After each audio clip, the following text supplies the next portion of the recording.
Siapakah Insinyur Salah Atia ini? Mengapa kematian beliau menggemparkan Kairo dengan pemakamannya yang dihadiri lebih dari 1,5 juta orang? Mari kita simak kisah dari Asosiasi Universitas Islam Mesir ini.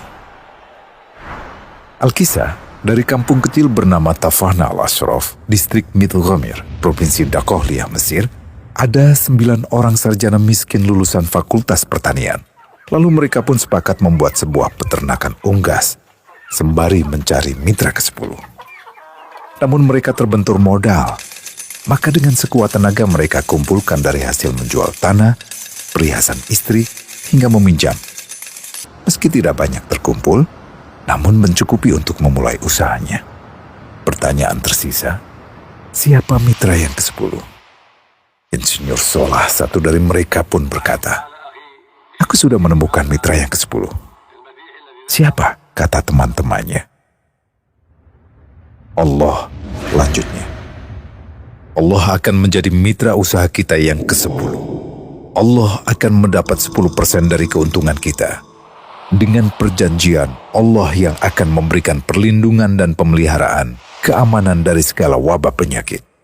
Akhirnya mereka pun sepakat. Kontrak kerjasama pun ditulis secara rinci dan dicatatkan ke notaris, lengkap dengan peran mitra ke-10 tersebut. Tak disangka, setelah 1 musim bisnis mereka langsung meroket, jauh dari yang dibayangkan sebelumnya. Lalu mereka pun kembali bersepakat menambah jatah keuntungan mitra ke-10 menjadi 20% di musim kedua, dan begitu seterusnya hingga mencapai 50%. Lalu bagaimana keuntungan mitra ke-10 itu dialokasikan? Dimulai dengan membangun sekolah dasar Islam putra, lalu lanjut putri, kemudian sekolah menengah putra, kemudian putri. Tambah lagi madrasah aliyah putra, lalu putri. Tapi karena keuntungan terus membanjir, akhirnya dibentuklah Baitul Mal. Dan mereka pun mengajukan ke pemerintah untuk membangun universitas di kampung. Awalnya ditolak dengan alasan tiadanya akses bagi para mahasiswa. Tak berapa lama mereka pun mengajukan pembangunan universitas lengkap dengan stasiun kereta beserta jalurnya dengan biaya mandiri. Akhirnya permintaan ini disetujui, dan pertama dalam sejarah Mesir berdirilah sebuah universitas di perkampungan kecil. Semakin berkembang, dibangun pula fakultas kedua, ketiga, keempat hingga asrama putri dengan kapasitas 600 kamar. Lalu asrama putra dengan 1.000 kamar.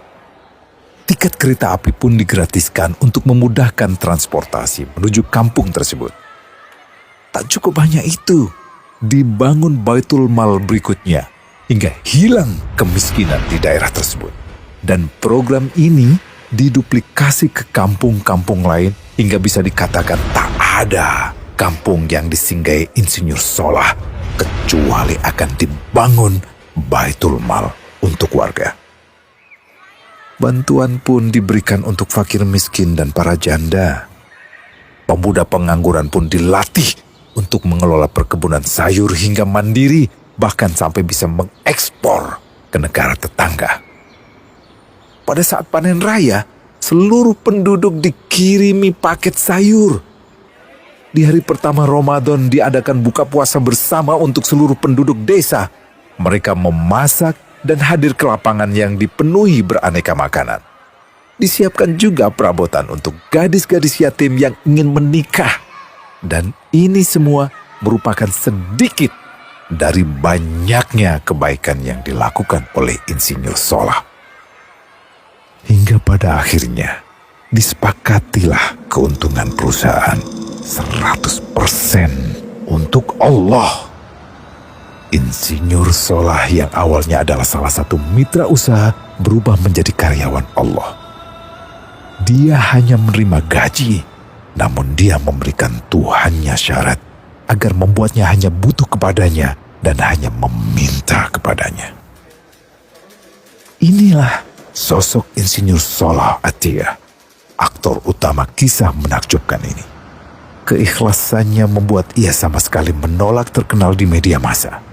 Dan kini, meski orang yang melibatkan Allah ke dalam bisnisnya ini telah wafat, terbayang seluruh amal jariahnya yang selalu mengalir untuknya.